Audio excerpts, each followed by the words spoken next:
네, 거기 보세요. 이처럼 성경 각 권의 기원을 간단히 설명하는 것으로 성경 연구가 끝나는 것은 아닙니다. 그리고 이제 그런 형태 안에서 이제 후속적인 연구에 대해서 바비크 얘기할 때, 첫째로는 각 책마다 개별적인 기원이 있고, 또 정경이라는 규범들이 있다. 그런 얘기를 합니다. 그래서 이런 형태가 이제 있고, 그래서 여러 책이 하나가 이제 되는 형태가 있고, 그러면 정경이 됐고, 이런 형태를 얘기죠. 그래서 즉시 좀 읽어볼게요. 교회가 선지자들과 사도들의 기록에 정경의 권위를 구했다는 식이 생각 안 되고, 오히려 이 글이 작성된 순간부터 교회의 권위가 즉시 있게 되었고, 교회의 믿음과 생활의 규범이 되었다. 나중에 선지자들과 사도들의 책들이 증가하고, 또한 그것들과 더불어 선지자 사도들이 기록되지 않은 다른 책들이 생겨서 위작이 있었다. 이런 얘기들은 특이하다. 이런 얘기고, 둘째로는 선지자 사도들이 기록한 원본이 단 하나도 없다는 것이 주목할 필요가 있다. 이런 얘기를 했는데, 이런 얘기는 좀 학문적인 얘기라서 교육적인 얘기는 아닙니다.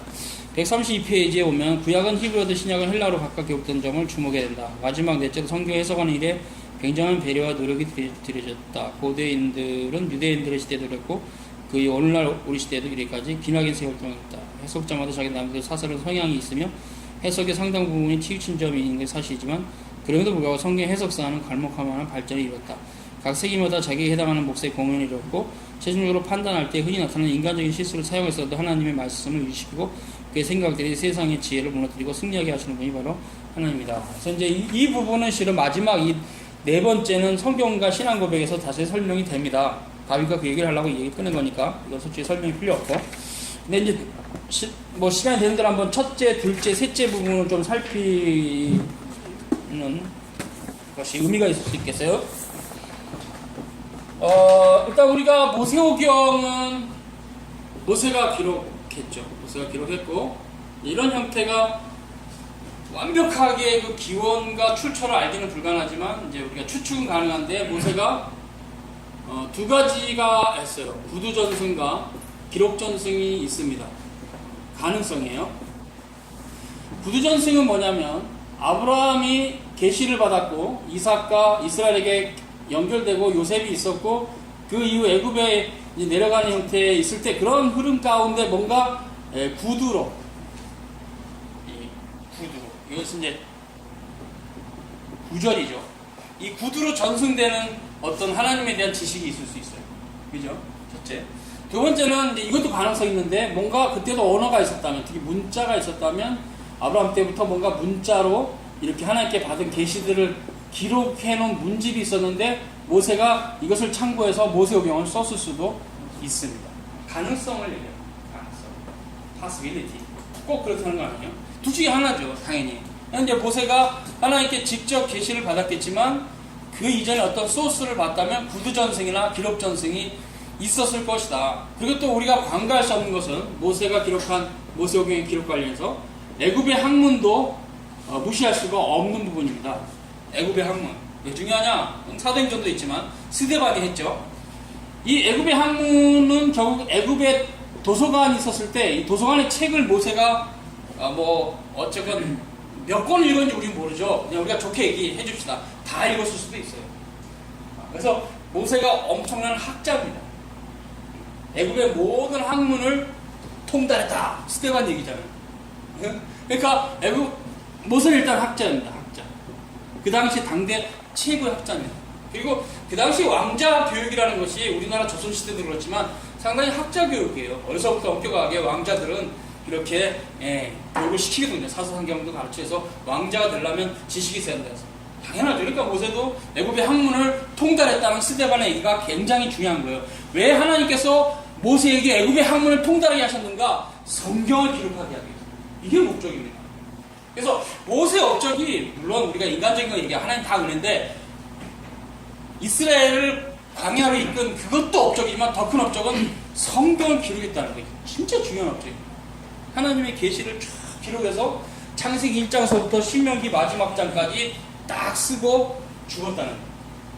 이게 굉장한 업적. 물론 마지막 부분에 모세의 죽음의 이야기는 후대에 누군가 써서 편집해서 첨가한 겁니다. 이것만 우리가 모세가 직접 쓴 거 아닌 거로 이렇게 인정하고 그 앞에 거는 모세가 다 쓴 걸로 할 수 있어요. 그러니까 편집 후기 같은 거니까 이거를 모세가 썼다고 그래도 우리가 뭐라 할 것도 없지만 안 썼다 그래도 뭐라 하지 마세요. 모세 신명기 마지막에 모세가 어디서 죽었다 죽은 사람이 어떻게 자기가 얻어준 걸 써요? 그러니까 그 부분은 후대 누군가 첨가했다 해도 우리 입장에서 크게 문제될 건 없어요. 모세오경의 권위가 훼손되는 거 하나도 없어요. 그래서 이제 이런 형태로 해서 정리가 됩니다. 모세오경.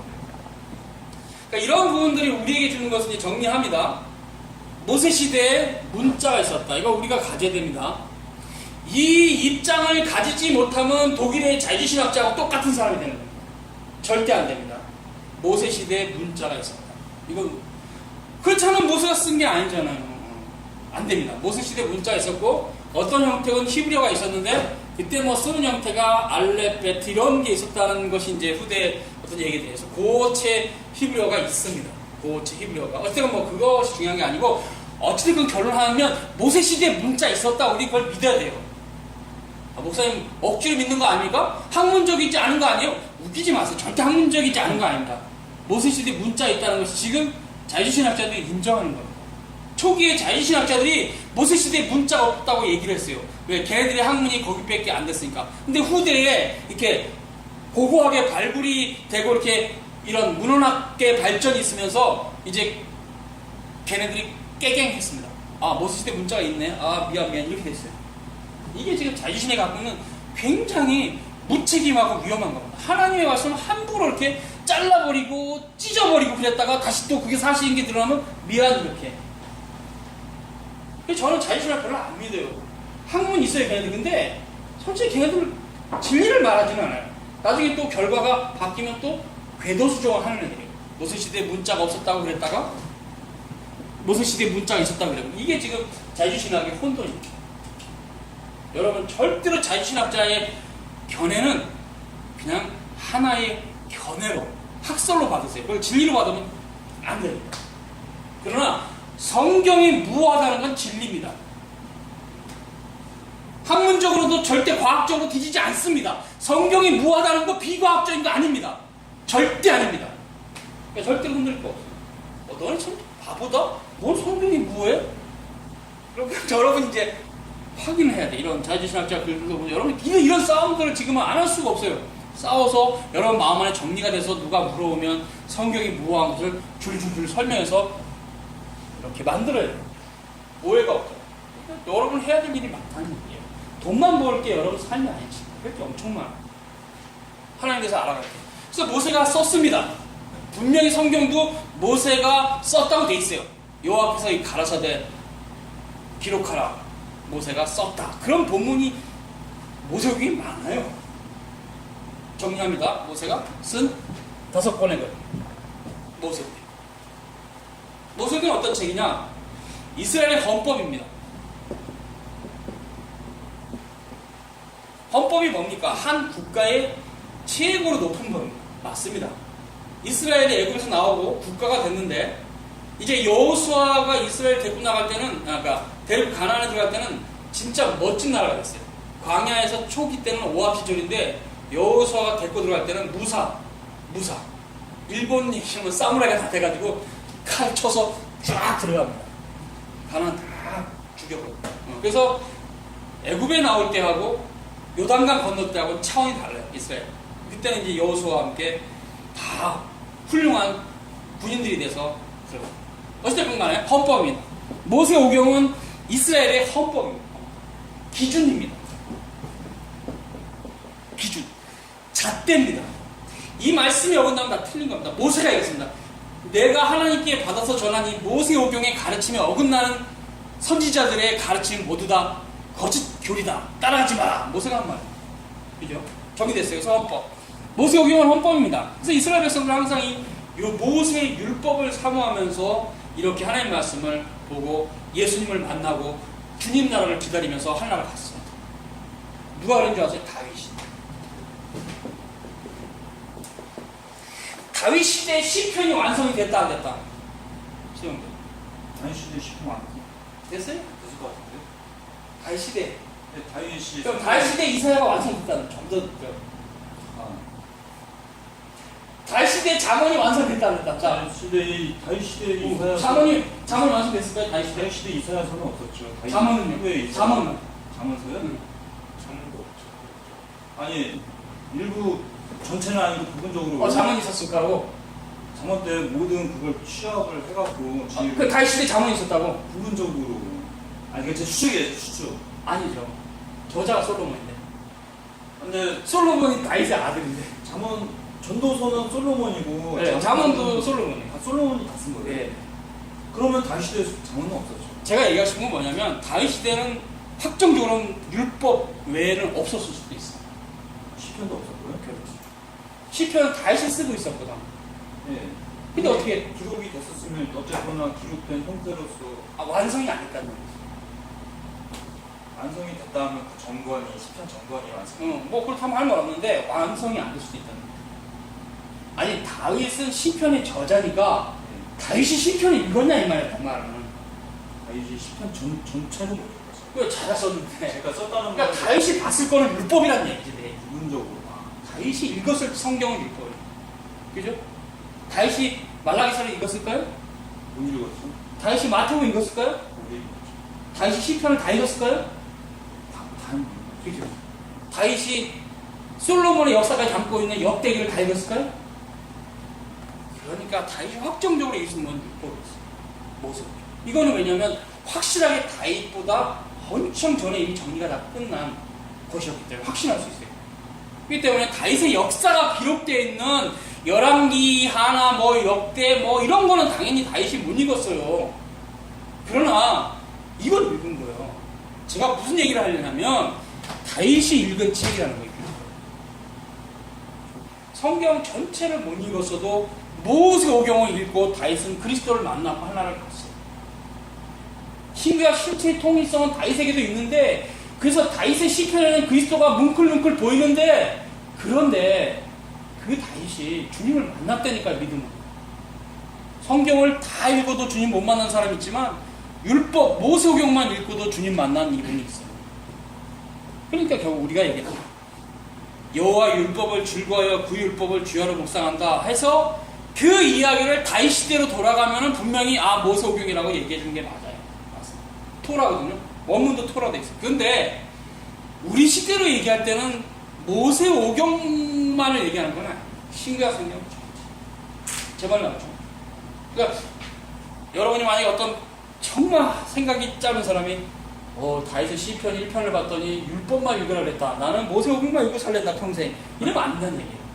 지금 우리가 그 본문을 읽을 때는 신구약 성경 전체를 말합니다. 정리됐죠? 그러니까 우리 시대에서 얘기하면 실은 좀 확대했을 때 우리 시대의 교회 헌법은 성경이에요. 맞아요, 틀려요? 틀린 사람은 장로교회 떠나야 돼.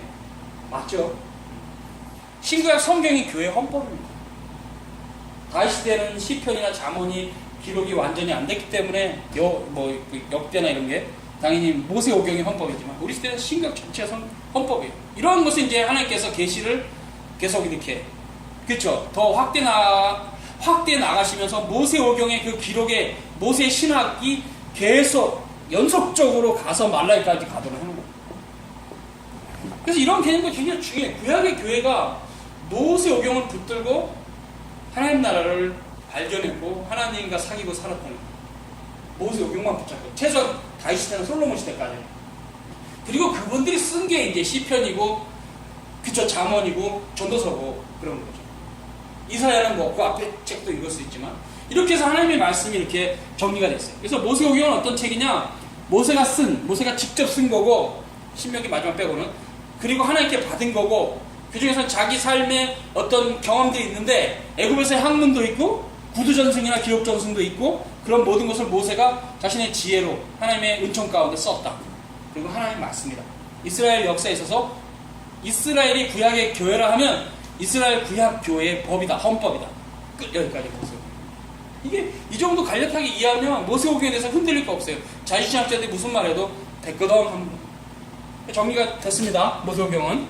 그래서 이제 각 책마다 개별적인 기원을 갖고 있지만 그것은 이제 정경이라는 걸로 묶어져요. 그래서 이제 이런 형태가 후대의 책들도 마찬가지인데 모세오경이 이제 정경으로 묶어졌을 때 그것이 기준이 되고 그걸로부터 이제 그런 신학적 입장과 동일한 책들이 계속 후대에 발생하면서 그렇죠. 여호수아, 사사기, 룻기, 사무엘상하 뭐 이렇게 하면서 이제 후대 책들이 확장되는 거죠.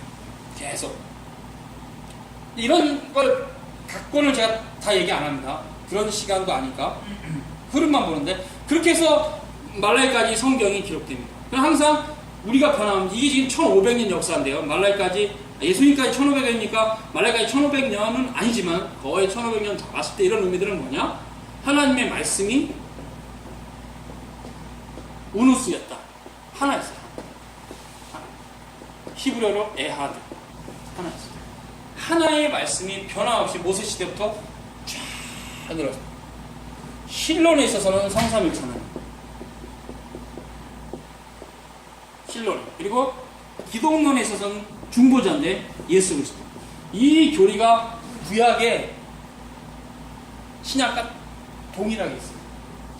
지금 제가 여러분한테 성경을 바라보는 관점을 가르치는 겁니다. 이거 분명히 가져야 됩니다. 여러분의 신앙 고백을. 그래서 구약이 모세의 오경서부터 하나의 신학, 우누서, 성삼일천 하나님, 우리의 중보자 예수 그리스도에 대한 계시를 확대합니다. 그래서 결국 말라기로 끝입니다. 이런 하나의 신학, 이런 형태가 이제 사도 바울이 글을 쓸 때 자기 안에 다 들어온 거예요. 특히 히브리서 쫙쫙 땡겨가면서 조금 바울이 뭘 느꼈을까가 좀 느껴요. 구약을 보면서 그가 얼마나 그리스도를 충만하게 알았을까. 그렇죠. 신약 성경이 무척 인간적으로 얘기하면 재밌는 책입니다. 그리고 경건하게 얘기하면 너무 소중해요. 정말 눈물나게 소중한 책입니다. 신약 성경. 정말 소중한 책. 여러분은 그 성경을 구약시대 랍비들은 손을 더럽히는 책이라 그래서 다른 인간의 문헌들은 함부로 만졌는데 성경은 기도하고 제가 손좀 씻고 이렇게 만졌다 그래요. 그렇게 손을 더럽히는 책, 함부로 만지면 안 되는 책. 하나님의 말씀이 굉장히 소중합니다. 근데 참 인간적으로 접근해도 너무 재밌는 말씀인데 이게 참 재미없다는 게 저는 이해가 안 되고 나한테 경건하게 얘기하면 너무 소중한 책. 정말로 우리의 생명의 책이며 구원의 책이며 하나님 나라를 우리에게 계시하는데 이 성경 66권만 우리가 충분히 알아도 하나님 나라가 이 땅에서는 충분히 보입니다. 여러분이 하나님 말씀 모르는 만큼 하나님 나라가 안 보이기 때문에 그냥 대충 하나님은 계시다 뭐 이 정도 사는 거 다 마찬가지입니다. 지금 하나님 말씀 무척 모릅니다. 그래서 천국은 침노하는 자의 것이라는 건 뭐냐면 영어로 violent, 폭력적이라는 말을 쓸 정도로 강하게 표현한 건 뭐냐면 하나님 말씀을 산호하라는 예수님의 말씀이 거기 담겨 있어요. 천국은 침노하는 자의 것이다. 여러분이 성경 말씀 하나 깨닫고 하루가 지나가는 거랑 하나도 없이 지나가는 거랑은 누구 거냐? 천국은 바로 하나님 말씀 깨닫는 사람의 것이고 깨닫지 못하고 하루를 지나간 사람의 것은 아닙니다. 천국은 침노하는 자의 것입니다. 하나님 나라를 침노하시기 바랍니다. 여러분의 것입니다. 이렇게 얘기해도 하나님 나라에 관심이 없으니까 예수님께서 이렇게 얘기하신 거예요. 천국은 침노하는 자의 것이냐. 제발 좀 천국을 가져가라. 내가 왔다. 천국을 가지고 왔다. 니들 나에게 관심이 없지. 하나님 나라도 관심이 없지. 그러니까 니들이 멸망으로 간다. 예수님 말씀. 천국은 침노하는 자의 것이다. 여러분 하나님 말씀은 사고. 그래서 신약 성경이 무척 소중한 책입니다. 제가 전 시간에 얘기했지만 우리가 왜 기독교 강의를 배우냐면 교리적으로 잘못된 해석을 통해서 이렇게 성경을 함부로 대하는 자들의 그 거짓 교리를 자르기 위해서 기독교 강요나 하나의 큰 일을 공부할 뿐이지 실제로 우리가 최종적으로 돌아갈 길은 성경이에요.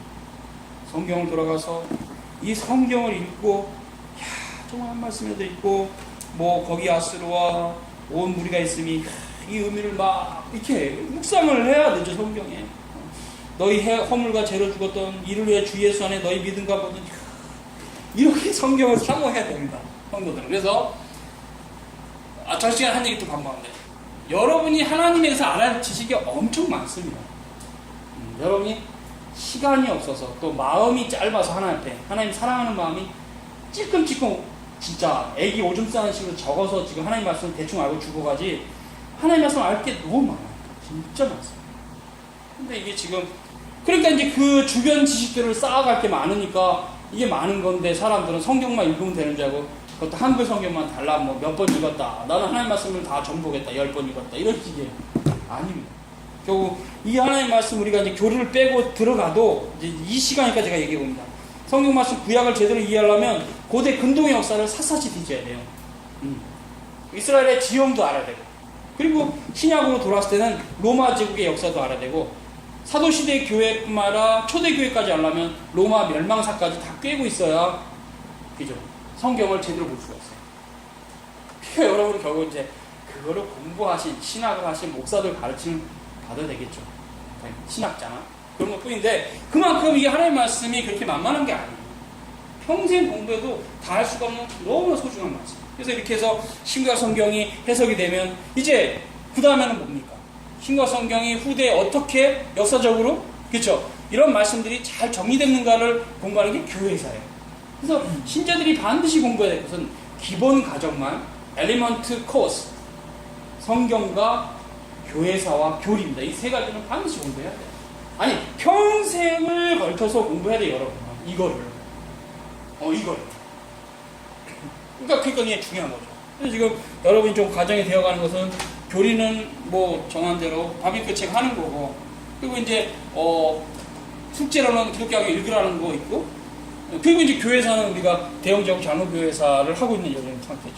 그래서 실은 조금 더 이제 세월이 가면은 초대교회사도 좀 공부를 하긴 해야 돼요. 중세도 간략하게라도 한 번은 흩어주고, 이렇게 해서 초대교회사와 중세와 이제 종교개혁사를 지나서 18세기 이후 교회 역사를 한 번은 공부를 해야 돼요. 해야 돼요. 간략하게. 그리고 이제 관련 서적을 그 정도까지 열심히 했으면 책을 사서 읽어야 돼요. 줄도 긋고. 해야 됩니다, 이거. 오히려 여러분은 어떻게 보면, 어떻게 보기에는 늦게 하나님에 대해서 이제 알아야 된다고 생각한 나이가 되면 늦은 나이입니다. 빠른 나이가 아니에요. 그렇지만 해야 돼요. 더 늦지 않게 그 알게 된 게 감사하다 생각하고 해야 돼요.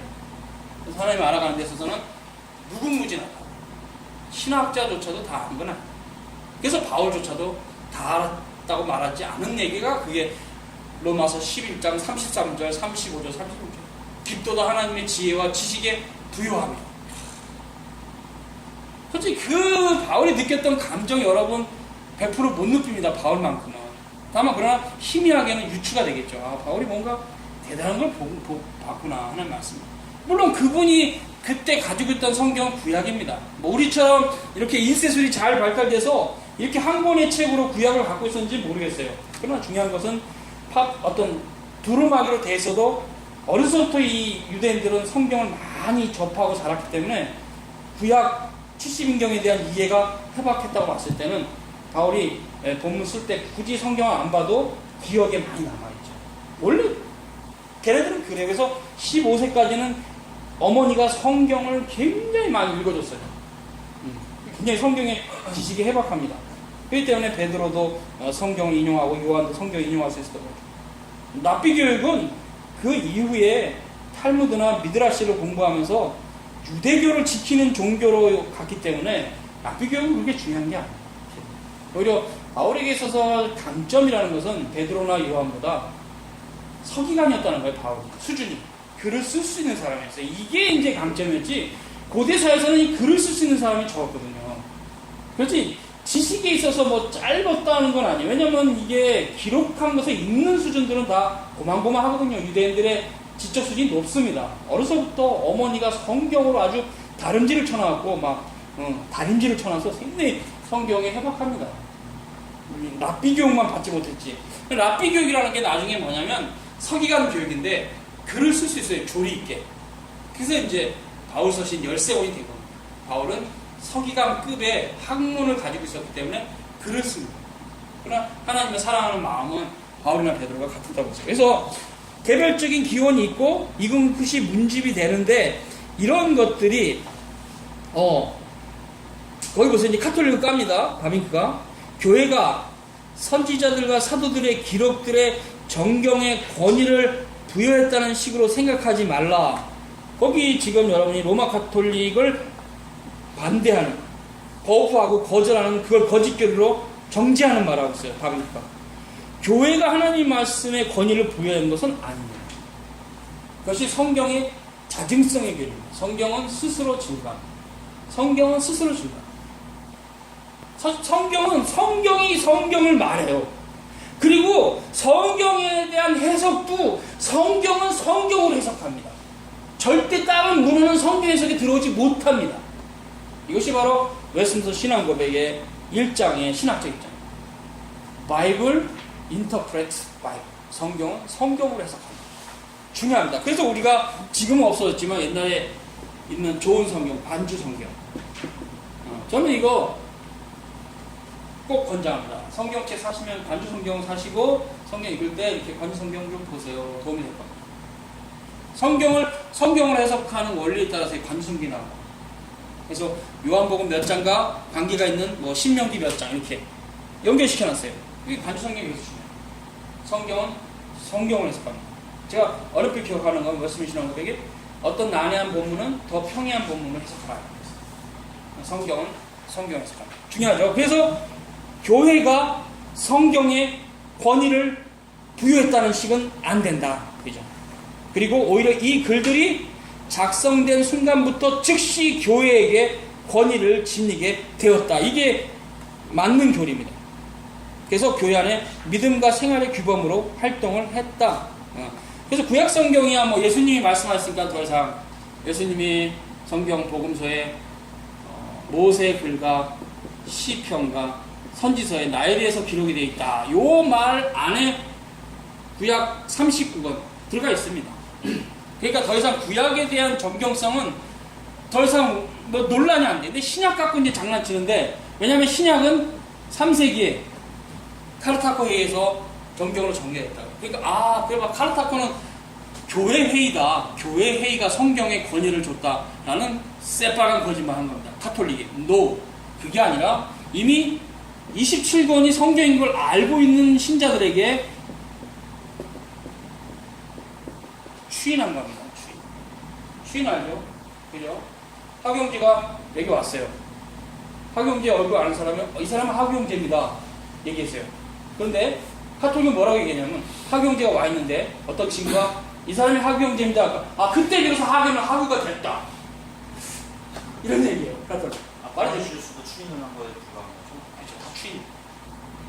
하경재는 여기 오기 전에도 하경재야. 그죠? 근데 여기 와서 어떤 친구가 하교를 안 했는가? 얘 하교야. 그러니까 하교가 그때 비로소 하교가 됐대. 그런 식의 성경을 인정하는 거예요. 교회가 성경으로 인정했기 때문에 성경이래. 카톨릭의 거짓교리입니다. 새빨간 교리입니다. 절대 가까이 하면 안 돼요. 27권은 이미 사도시대 정리학 요한계시록 끝났고 후대인들은 다 알고 있었어요. 다 알고 있는데 좀 닭머리들이 있어요. 닭머리들이. 아닌 것 같아. 성경은 28권인 것 같아. 아니 30권이야. 이 자꾸 햇소리하는 이 분파주의자들이 있으니까 카르타코 회의에서 야 이제 안 되겠다. 우리가 이게 정리를 공적으로 해줘야 되겠다. 27권을 정리하는 추인입니다. 그러니까 하교 형제가 누가 하교라고 해서 하교가 아니라 원래 하교였기 때문에 얘가 하교라고 인정해준 것뿐이 추인이죠. 정리됐죠? 신약에 대해서 흔들리지 마세요. 누가 헛소리하면 야 그거 교회가 결정한 거 아니야? 그런 소리 하면 안 돼. 이미 다 알고 있는 거, 누구나 다 알고 있는 거를 걔가 하교인 줄 알고 있는 거를 하교를 알고 있는 애가 하교라고 하는 것 뿐이야. 그런 식이야. 이렇게 이해를 해야 돼. 됐죠 이제 이해가? 그래서 성경은 하나님의 말씀인 것은 그렇게 추인의 성격이지 교회가 결정했기 때문에 성경이 된 것은 아니. 어떻게 하나님의 말씀을 인간이 결정해서 하나님의 말씀입니까? 로마 카톨릭은 그렇게 얘기를 하는 거예요. 자꾸 교회가 결정했다. 그렇기 때문에 신약 성경은 교회가 결정했으니까 우리가 또 더 결정해서 외경도 성경으로 받을 수 있다 하고 지금 외경이 들어와 있잖아요. 로마 카톨릭. 로마 카톨릭 어느 정도까지 극단적이냐면요, 교황의 연두 교서도 성경만큼 권위가 있다. 이 정도에 따라가면 안 됩니다. 위험합니다. 미신이 됩니다. 그래서 이제 나중에 교황이 연두 교서하고 면죄부를 사면은 부모들이 천국 간다. 교황의 교신이라 아멘 하고 다 삽니다. 그래서 종교행위 일어나. 무엇을 근거로 너희들이 성경에 없는 말 하느냐? 교황이 얘기했는데 까고 있어. 민식이. 그러니까 종교개혁자들이 우리는 받을 수 없다. 너는 하나님의 말씀도 아니다. 너 인간의 말이다. 기독교를 파괴시켰다 너는. 우리는 성경으로 돌아간다. 성경으로 돌아간다. 중요합니다. 이 원리. 성경이 어떤 책인지 모르는 사람은 정통교회 신자는 아닙니다. 성경이 어떤 책인지 알아야 됩니다. 성경은 3927 66권 전체가 하나님의 말씀이고 빼도 안 되고 한 권도 아니 한 권 안에도 한 자도 한 획도 요도 하나도 빼면 안 되고 더해도 안 돼요. 거기 위에 자꾸 뭐 신비한 체험을 더하거나 교회가 역사적으로 보니까 이렇게 하면 전도가 잘 될 것 같아서 성경에다가 막 이상한 걸 더하면 카톨릭은 전도를 위해서 막 더했습니다. 어떤 나라에 가면은 막 이상한 교를 만들어갖고 교황이 교시해 같은 거. 그래서 이런 형태는 카톨릭이 갖고 있는 위험성입니다. 항상 카톨릭은 우리하고 많이 달라요.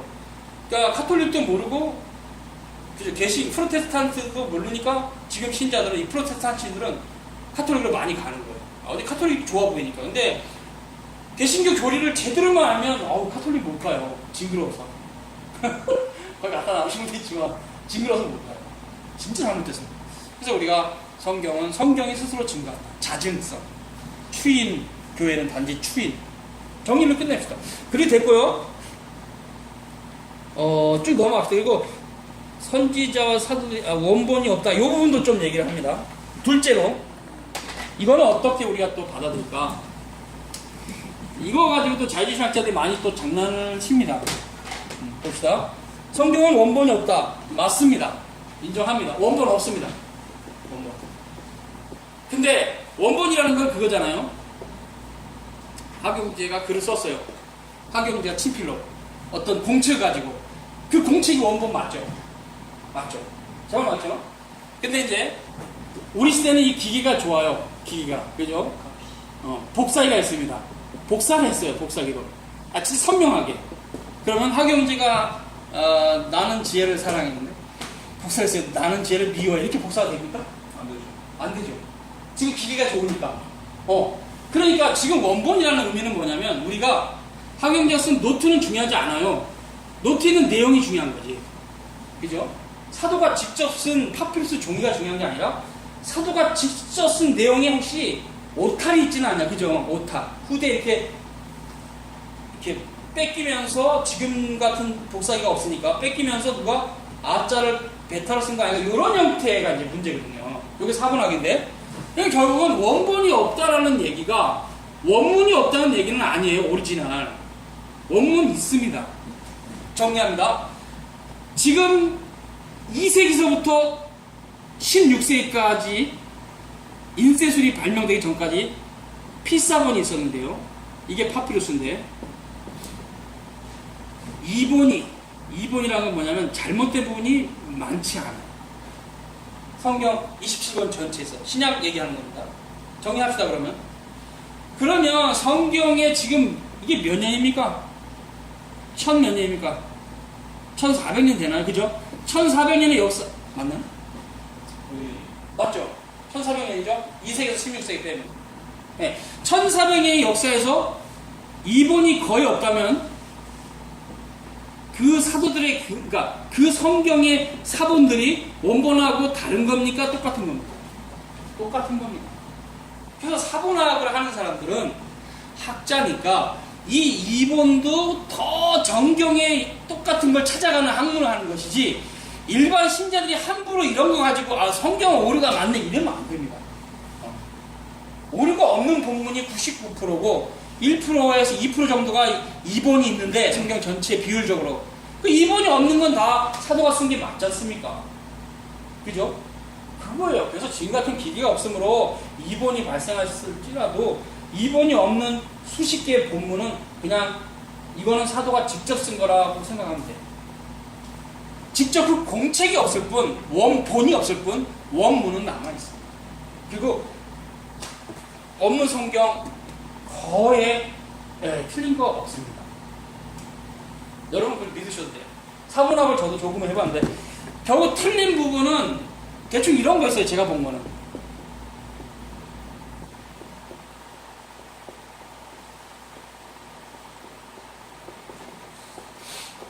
읽으면요 크리스토스 아우토스 크리스토스. 이건 A, 이건 B. 사본 A하고 사본 B가 이렇게 돼 있어요. 하나는 크리스토스 아우토스 크리스토스. 이렇게 된 사본이 있어요. 그럼 둘 중에 하나는 분명 사도가 썼는데 사도가 이렇게 썼는지 이렇게 썼는지 몰라요. 이런 차이를 가지고 뭐 대단하다고. 그죠? 아닌 겁니다. 별 대단한 거 없어요. 이게 솔직히 사도가 과연 아우토스를 강조했는지 크리스토스를 강조했는지를 몰라요. 우리가. 다르니까. 그것뿐이지 해석상의 차이는 하나도 없어요. 무엇을 의미하냐. 즉 사본의 차이라는 것도 어떤 거는 좀 약간의 큰 차이가 있는 것도 있지만 이런 차이도 있다는 얘기예요. 어순을 바꿔가지고 과연 무엇이 사도가 썼는지, 이게 사도가 쓴 글인지 이게 사도가 쓴 건지 모르게 돼 있는 사본의 차이가 있다는 얘기예요. 그러니까 결국 큰 차이가 없다는 얘기를 제가 하고 싶은 얘기를 합니다. 그러니까 결국 우리가 원문이 없다는 것이 그것을 가지고 성경이 오류가 있다는 식으로 끌고 가면 안 된다. 사도들은 직접 썼고 그 원본은 분명히 에베소 교회에 보낸 서신은 에베소 교회에 갔을 거예요. 그러나 우리가 이것도 한번 상상할 수 있는데 그 당시 파필스는 다 똑같습니다. 사도 바울이 에베소 소설을 써서 에베소의 교회에 보냈어요. 여기 지금 장로들이 모여서 피스하게가 교회가 10개 있으니까 10개를 썼어요. 그리고 한 개를 갈라디아 교회에 보냈어요. 나중에는 다 섞였습니다. 원본이 있어도 이게 파필스 다 똑같으니까 뺏겨버리면 어떤 게 원본인지 사본인지 모를 수도 있어요. 네, 종이가 똑같은, 공책이 똑같은 삼성 출판사, 삼성 회사가 만든 공책 가지고 100권을 써보세요. 똑같은 거를 누가. 그럼 어떤 게 지금 나중에는 원본인지 몰라요. 그러므로 사본 안에 원본이 있을 수도 있어요. P 1번서부터 지금 쭉 몇 개 있는데 수십 개. 그 안에 원본이 꼭 없다. 사도가 직접 쓴 원본이 없다고 말할 수가 없는 거예요. 이게 섞여버렸기 때문에. 그래서 자꾸 원본 갖고 장난치는 사람들, 뭘 특별한 거나 발견한 것처럼 하나님의 말씀이 뭔가 흔들리는 것처럼 그따위로 얘기를 하는 저는 진짜 아닙니다. 그거 아니고 성경 말씀은 변함없는 하나님의 말씀이고 이런 사본상의 약간의 차이는 큰 의미도 없고 원본이 발견되지 못하는 이유는 원본이 발생하자마자 사본과 섞여버렸기 때문에. 원본이 에베소 교회 갔으니까 에베소 교회 어디 이 교회가 원본을 갖고 있겠죠. 그러나 그게 세월이 한 100년만 지나도 과연 그 에베소 교회 안에 교회가 한 10개만 있겠어요? 100개도 있다 싶다고 100개 교회 안에 어디 지금 원본을 보관한 교회인지 알지 못한다면 원본은 사라진 겁니다. 있어도.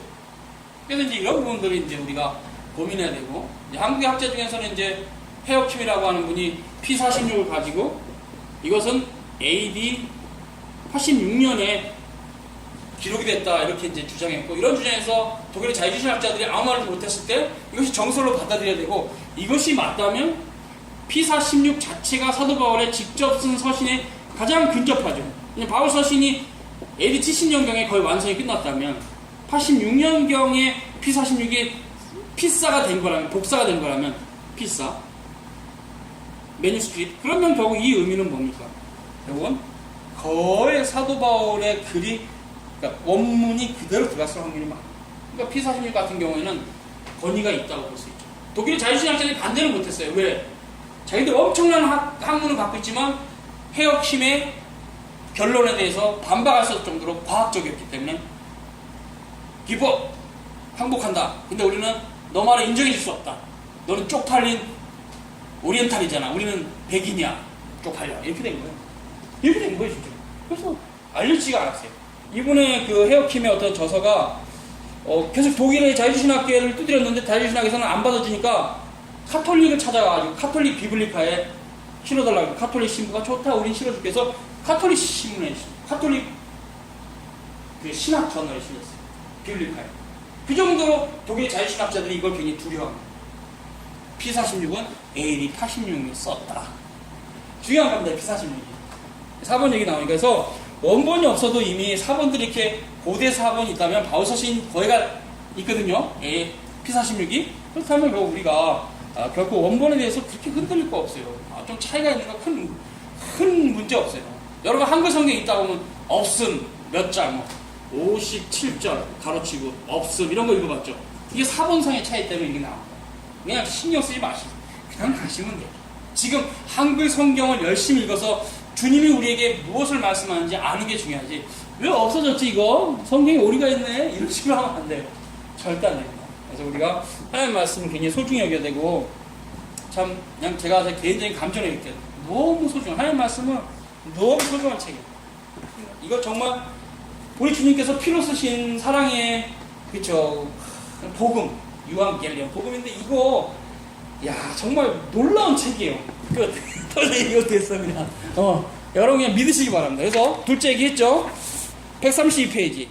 구약은 히브리어도 신약은 헬라어로 기록되었던 점이 중요하다. 이것이 뭐냐면요, 히브리어로 기록된 것은 그림 언어입니다. 히브리어는 그림 언어인데요, 픽처죠. 픽처 랭귀지. 이것은 무슨 의미냐면 사건을 기록하기가 좋게 돼 있어요. 히브리어는. 다 이렇게 그 창세기 1장을 보면 대서사시처럼 하나님의 창조의 역사가 그냥 그림을 그리듯이 쫙 펼쳐집니다. 그래서 히브리어가 구약의 언어와 관련해서 그것이 구약 계시를 기록하는데 적합합니다. 역사를 기록하기. 근데 신약 언어는 뭐냐면 헬라어인데요, 기계적 언어입니다. 이 기계적 언어는 교리를 쓰기가 좋아요. 특히 바울 사도의 로마서 같은 건 상당히 헬라어의 혜택을 많이 받아요. 사르크스, 퓨노막 그러면서 막 교리를 막 진술하면서 피스티스 막 나가면서 이렇게 성경을 구약을 받아서 교리적으로 쫙 진술하기 좋은 기계적 언어 헬라어. 그래서 이런 형태가 하나님의 은혜가 있었어요.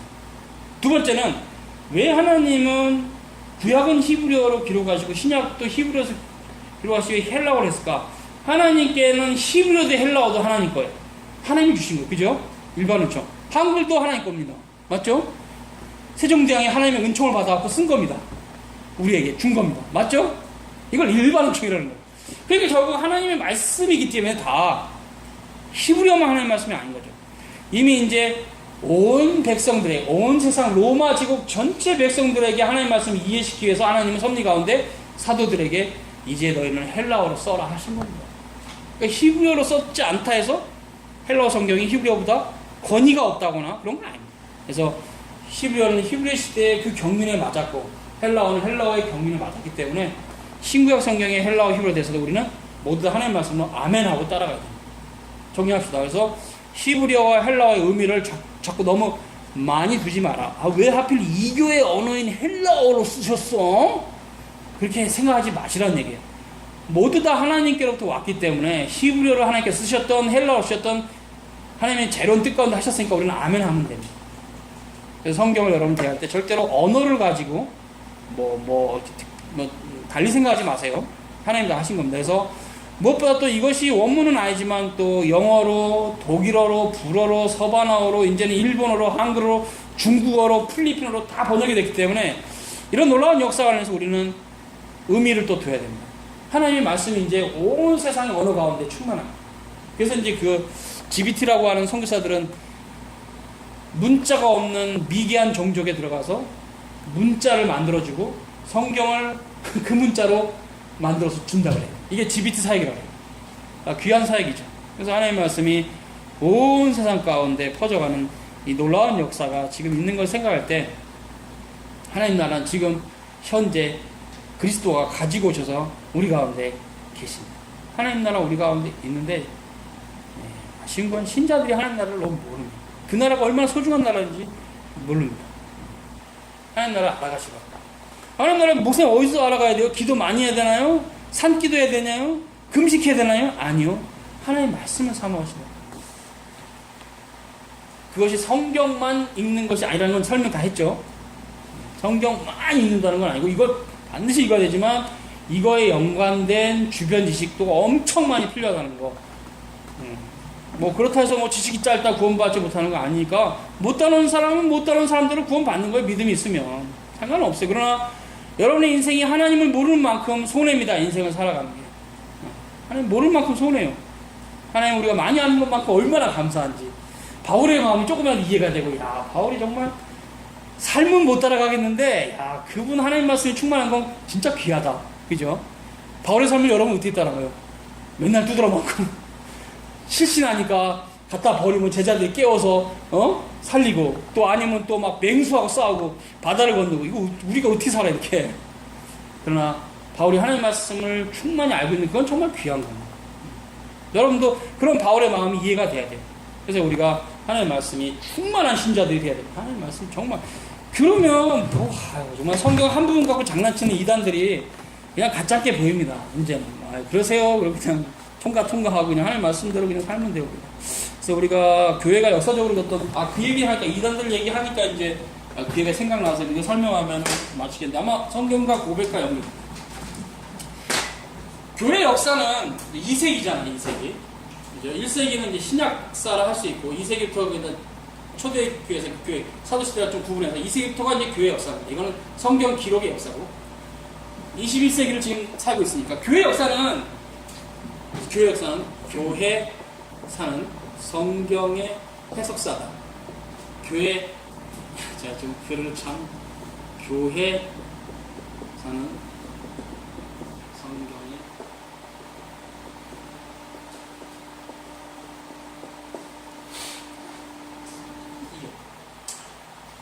교회 사는 성경의 해석사입니다. 즉 히스토리의 히스토리. 이거 약간 워드플레이를 했습니다. 역사는 뭐냐? 그의 이야기, 하나님의 이야기. 워드플레이죠. 상관없습니다. 교회 사는 성경의 해석사. 하나님의 말씀이 어떻게 이제 후대 걸 받아들이고 어떻게 주님을 섬겼던 역사. 그것이 2세기부터 정통교회 역사죠. 정통교회. 삼일체. 예수 그리스도의 이성 1인격. 예정론. 장로 교회관. 종말론. 나그네 신학. 이런 형태가 정통신학의 하나의 어떤 말뚝 같은 건데 팍팍팍 박는 기준 같은 건데 이런 것들을 전혀 모르고는 성경으로 들어가면 거의 이단되는 거예요. 그러니까 신천지가 대표적인데 계시록만 풀어요. 아는 게 별로 그럴 게 없어요. 로마서도 못 풀어. 여호수아서도 못 풀고. 거의 이단들은 성경 전체를 볼 수 있는 안목이 없기 때문에 이단이에요. 그런 거예요. 그래서 정통교리가 그게 중요한 겁니다. 정통교리는 성경 전체를 파악하고 만든 교리니까 만들었다는 참 후대 결정된 공교회가 결정된 교리이기 때문에 굉장히 중요합니다. 교회사는 성경 해석사입니다. 그래서 이런 교회사의 올바른 관점이 있으면 이단들이 다 보여요. 뭐 왜 문선명이고 박태산이고 왜 여호와 증인이고 구원파가 문제가 있는지 교회사를 제대로 알면 보인단 말이에요. 지식이 없어. 무지하니까 함께 있는데 자꾸는 이단들한테 자꾸 솔깃되고 걔네들이 솔깃한 말들을 잘해요. 축축축 빠져가요. 하나님 말씀을 알기 위해서 긴 시간이 필요한데 하나님 말씀 알아가려고 하는 그 긴 시간은 귀찮고 짜증나고 투자해야 되고 시간도 투자하고 자기 재물도 투자되니까 안 하고 그냥 헛소리만 쫙 그냥 한 시간 만에 다 끝내줄 그런 진리만 따라가는 게 이단일 거 아니에요. 하나님 말씀이 10년이 될 수 있고 20년이 될 수 있고 끝없이 한 방에 계속 가요. 3일차 하나님을 알기 위해서 여러분이 일평생을 하나님께 헌신해야 돼요. 정통교는 그렇게 만만한 게 아니에요. 2000년간 지식이 축적되어 있는데 어떻게 한 시간 만에 이걸 다 이해할 수 있어요? 누가 가요? 여러분 미적분을 고등학교 3학년 수학을 초등학교 1학년이 한 달에 다 띄시는 사람 있어요? 없지요. 6년간은 공부해도 20점 30점 나온 사람들이 수록 걱정하는데 미적분 못 풀어서. 세상의 학문도 그런데 하나님 말씀이 2000년의 역사에 정통신학의 축적의 역사가 있는데 이런 부분에서 공부도 하나도 안 하고는 그냥 뭐가 정통신학인데 나한테 한 시간 만에 귀에다 넣어줘. 정신 너빠진 사람에 못 넣어줍니다. 아무도. 할빈도 그 학교 못 넣어줘. 여러분이 하나님 말씀 사모하고 조금씩 앞으로 나가요. 하나님. 그리고 주님의 말씀을 대하는 자세가 삐딱하게 짝다지고 말씀 넣어줘. 이게 아니에요. 제가 주의 말씀 모르면 묻지 않잖아요. 이렇게 회개하고 애통하는 마음으로 하나님 말씀을 접근해야지. 삐딱 고개 딱 45도 끄고 짝다지고 하나님 말씀 넣어봐. 이런 식으로 하고 전혀 하나님 말씀 안 들어갑니다. 주님의 말씀을 소중히 여기십시오. 여러분의 사랑하는 어떤 사람, 연인보다 주의 말씀 소중히. 난 하나님 말씀 이렇게 짝다지고 공부하는 사람 많이 봤어요. 전혀 말씀 안 들어갑니다. 20년, 30년 그따구 자세를 갖고 하나님 말씀 접근하는 정말 겸손해요. 정말 다윗 같은 마음으로 여호와의 율법을 즐거워하여 그 율법을 주야로 묵상했다라는 다윗 같은 마음으로 주의 말씀을 사모해야 됩니다. 정리했습니다. 제가. 하나님의 말씀이 올바로 정리되지 않는 사람들의 근본적인 문제는 뭐냐면 얄팍한 걸 좋아하고 그리고 그냥 짝다리 짓고 하나님의 말씀을 알려고 하니까 겸손하고 무릎 꿇는 마음으로 하나님의 말씀을 알려고 하지 않으니까 하나님의 말씀이 절대로 안 들어갑니다. 바울이 늘 얘기합니다. 여호와의 말씀은 어린아이와 같이 순전한 마음으로 들어갑니다. 독일의 자유주의학자들이 왜 하나님의 말씀이 정의가 안 되는가? 그분은 하나님의 말씀을 자기가 머리에서 잘라버려. 하나님의 말씀을 위해서 하나님의 말씀을 잘라버려. 이건 내 마음에 안 들어. 버려. 이런 식으로. 자유주의학자들. 걔네들은 평생 가도 하나님의 말씀이 정리가 안 되게 돼 있어요. 공부를 많이 했지만. 하나님의 말씀은 하나님은 겸손하고 낮아진 심령에 찾아오십니다. 하나님의 말씀은 성령으로만 해석이 되는 책입니다. 성령이 우리의 유일한 어쩌면 최고의 스승이십니다. 성령이 교사입니다. 하나님의 말씀에. 인간이 교사가 아니라 하나님의 말씀 대하는 자세부터 여러분은 갖지 못한다면 절대 하나님의 말씀 여러분에게 여러분의 것이 아니다.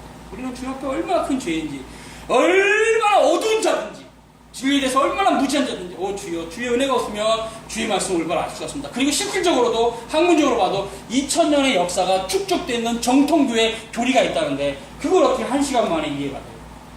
겸손하게 계속 알아가려고 하고, 확인하고, 그런 작업들을 여러분은 하셔야 돼요. 이런 형태를 안 하고, 이런 거 하자 그러면 다들 도망가니까, 또 하나님 말씀 정리가 안 되겠죠. 그러니까 이단들이 헛소리 하면 얄팍하니까 그냥 휙, 거기는 뭐라고 하는데, 이런 과정을 다 겪어가면서 집에서 책도 읽고 말씀도 기도하고 이렇게 신앙생활을 이런 형태로 포맷을 잡아가는 형태를 길게 잡아가는 형태가 굉장히 지루하고 힘든 겁니다. 그래서 여러분은 익사이팅한 삶을 원하지 마십시오. 주님을 사랑하고 주님과 동행하는 삶을 그걸 추구해야 돼요. 익사이팅. 한국 사람 지금 익사이팅을 너무 좋아해요. 맨날 텔레비전 익사이팅한 프로그램만 봐. 짜릿짜릿해야 돼. 짜릿짜릿. 오 짜릿짜릿. 와 매일매일 짜릿짜릿했으면 좋겠어. 그럼 돈이 한 1조만 있으면 돼요. 그럼 매일매일 하와이 여행 가고 매일매일 저 유럽 여행 가서 짜릿짜릿하면 돼. 알프스 스키 타고. 하나님은 없어. 우리는 지금 여기 한국에서만 살아도 주님이 충만합니다. 주님의 말씀이 말씀하십니다. 여러분은 하나님 말씀 사모해야 됩니다. 외국에 여행 못 가는 거를 한탄하지 마시고 하나님 말씀이 없으면 한탄하세요. 정통교리가 하나도 내게 없으면 한탄하시기 바랍니다. 이것이 솔직히 동양인하고도 사후구조가 다른 서양에서 형성된 교리고 2세기서부터는 그죠? 어거스틴은 최초의 유럽인이라고 바울이나 어거스틴은 최초의 유럽인이라고 말할 정도로 그런 형태가 있는데 이런 형태를 우리가 이해한다는 것은 유교나 불교에 쩌들어 살았던 우리의 사고방식 갖고는 쉽지 않기 때문에 이걸 다 버려야 돼요. 기독교 사상하고 유교 사상 다릅니다. different. 기독교하고 불교하고 다릅니다. different. 절대 다릅니다. 기독교 사상은 그냥 기독교 사상입니다. 서양 사상도 아닙니다. 기독교가 서양 종교가 된 게 로마 가톨릭입니다. 로마 가톨릭은 서양 종교화된 기독교입니다. 우리가 따라하면 안 돼요. 우리는 오로지 순수한 기독교, 사도시대 기독교 그걸로 돌아가야 됩니다. 그래서 우리가 왜 우리도 유교라고 하는 불교라고 하는 좋은 동양 종교가 있는데 뭐 하려고 로마 가톨릭이라는 서양 종교를 따라갑니까? 로마 가톨릭을 따라갈 바에는 유교나 불교를 섬기는 게 나아요. 우리는 그래서 개혁교회를 가요. 그 칼빈이나 베자는 바로 그 당시 서양 종교를 깨버리고 사도시대로 돌아온 겁니다.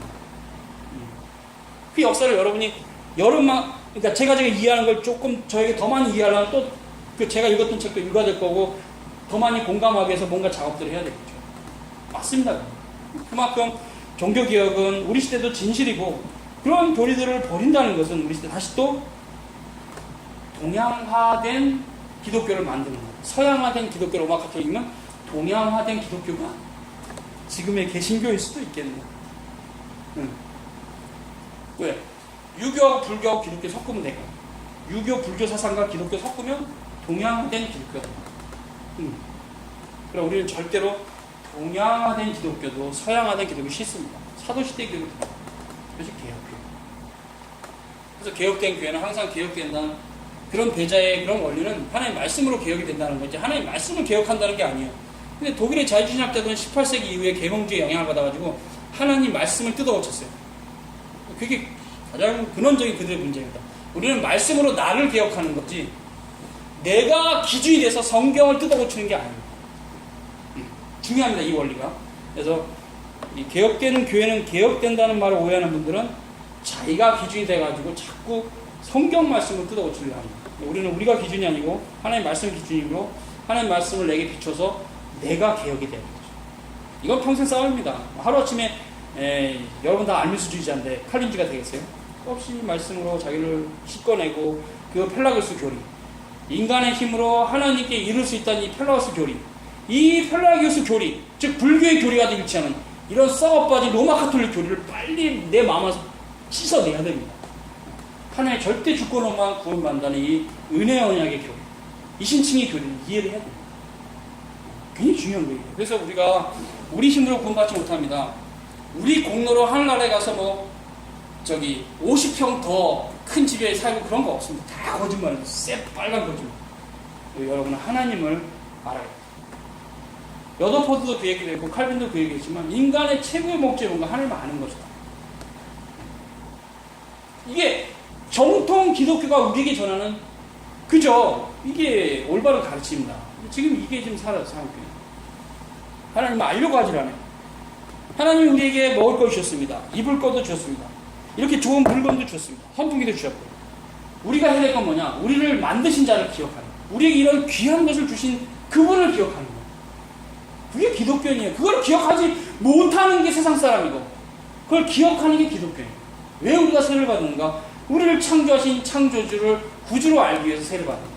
이제는 창조주로서만 하는 게 아니라 우리를 재창조하신 구주로 아는 거예요. 그래서 우리를 만드신 것도 믿지만 우리 위에 십자가 하신 것도 믿는 겁니다. 부활하신 것도 믿는 겁니다. 그것이 하나님의 백성. 정말 기독교라 하면 다 하나님의 백성 맞거든요. 가시적으로는. 근데 과연 이들이 하나님의 백성입니까? 하나님을 사랑하지도 않고 하나님 알려고 하지도 않고 오로지 나쁘게 얘기하면 하나님을 등쳐먹어서 부자가 되려고 하고 웰빙을 하려고 하니 그게 하나님의 백성입니까? 그게 하나님의 백성. 하나님의 법은 하나도 안 지키고 아닙니다. 그래서 우리가 하나님 백성 되면 우리가 뭔가를 성경으로 다시 찾고 그분을 알고 그분과 동행하는 삶이 그리스도인의 삶이라는 거, 이게 끝없이 우리가 싸워야 싸움이에요. 뭐 단시를 열을 막 영향받고 막 뭐가 되라는 게 아니에요. 지금 하나씩 우리가 조금이라도 거북이가 올바른 방향으로 걸어가듯 시작하자는 얘기지. 뭐 이게 뭐 토끼처럼 막 뭐 에너지가 뭐 달려가지고 와 달려갈 수 있는 길이 아니에요. 우리가 조금씩 하나님의 말씀을 열어가면서 또 확인해가면서 교부시대부터 계속적으로 정통교리가 어떻게 흘러왔는지 확인해가면서 이렇게 교회사나 교리적으로 확인이 돼서 이 성경으로 들어가야만 그때그때 막 생겼던 분파주의적인 교리가 정리가 되면서 더 이상 그런 것들이 뭐 별 의미가 없다는 걸 알게 되고, 물론 그것을 우회를 하시고 오신 분 같은 더 확인이 더 분명히 될 수가 있겠지만 그렇지 않은 분들이라 해도 성경을 제대로 알면 이제 분파주의적인 가르침이 있는 분들을 만났을 때 확인이 되거든요. 아, 저분이 어디서 헤매는구나, 이게 보이거든요. 그런 부분들은 여러분이 많은 시간을 하나님께 드려야 됩니다. 그렇지 않고는 답이 없어요. 그렇게 돈 버는 데만 온통 정신 다 빠지고 하나님 앞에 관심 없으면 하나님께 답이 없어요. 하나님 아는데 아무 답이 없어요. 그러니까 우리가 제가 돈 버는 거 어려운 거 알고 하나님 알아가는데 어려운 거 아닙니다. 교인들. 그렇지만 그렇다 해서 100에 1시간도 열에 1시간도 하나님께 바칠 시간이 없니? 그건 네가 변명이다. 이렇게 저는 얘기해요. 그죠? 그래서 결국 하나님을 찾지 않는 사람은 하나님 마음에 없는 거거든요. 그게 저 마음을 참 많이 아프게 해요. 신자라고 하는데 왜 저렇게 하나님을 찾지가 않지? 저 사람이 정말 원하는 게 뭐야? 아, 하나님을 빙자해서 부자가 되고 싶고 사회적으로 성공하고 싶은 거구나. 저건 위험하다. 우리는 주님을 알아야 됩니다. 그래서 여러분이 이런 분간에서 이해를 하시고 주님을 알아가는 게 신앙이라는 거 정리가 된 얘기지만, 그래서 오늘 우리가 마지막 넷째는 실은 다음 시간과 연결이 됐고 오늘 여기까지 하겠습니다. 성경과 신앙부터 기도하겠습니다. 거룩하신 주님 감사합니다. 오늘 주면을 우리가 또 성경과 신앙 고백 전까지의 진도를 살폈습니다. 하나님의 말씀이 얼마나 소중한가, 그 말씀을 따라 살아가는 것이 얼마나 보인가.